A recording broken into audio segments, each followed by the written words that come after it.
For some years now, especially during election seasons, we've heard lots of talk about bias in the media. Political conservatives generally complain about what they consider to be liberal biases among journalists and media practitioners. Political liberals generally reply that the most influential media organizations are owned and led by conservative individuals and inherently conservative corporations.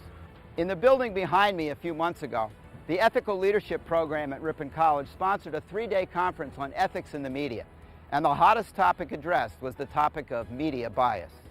The participants in this panel discussion include J. Michael Hogan, Professor of Communication Arts and Sciences, Pennsylvania State University; Charlene Behrens, Associate Professor of Journalism and Mass Communication at the University of Nebraska-Lincoln; Kara Connolly, reporter and anchor for KY3 TV in Springfield, Missouri; Tim Like, publisher of the Ripon Commonwealth Press and president of the Wisconsin Newspaper Association; Mark Sablejack, publisher of the Milwaukee Business Journal; Luther Olson, Wisconsin State Senator; and Charlie Sykes, commentator, WTMJ Radio, Milwaukee. The session was moderated by former CBS News correspondent Richard Threlkeld. Historically, why the fairness doctrine has failed is because it's kind of the law of unintended consequences, and the obligation to have both sides presented on a controversial issue. The effect that had was that stations that did editorialize did not take controversial stands on substantive issues, because then they would have to give time to other people.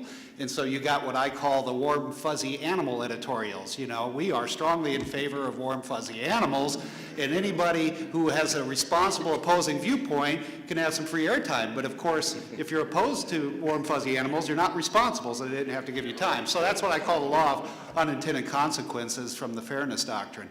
And it also presumes, of course, that there are two sides to every issue, and so there are some times when they're addressing issues where all of the evidence is really on one side, and they still feel obligated to go out and find some wacko who can make the case on the other side. So the fairness doctrine, for practical reasons, has been a horrible failure, and I find myself agreeing with Charlie more than I've ever agreed with a radio talk show host before. The problem of bias in the media is just one of several important ethical issues faced by journalists, media managers, and the general public.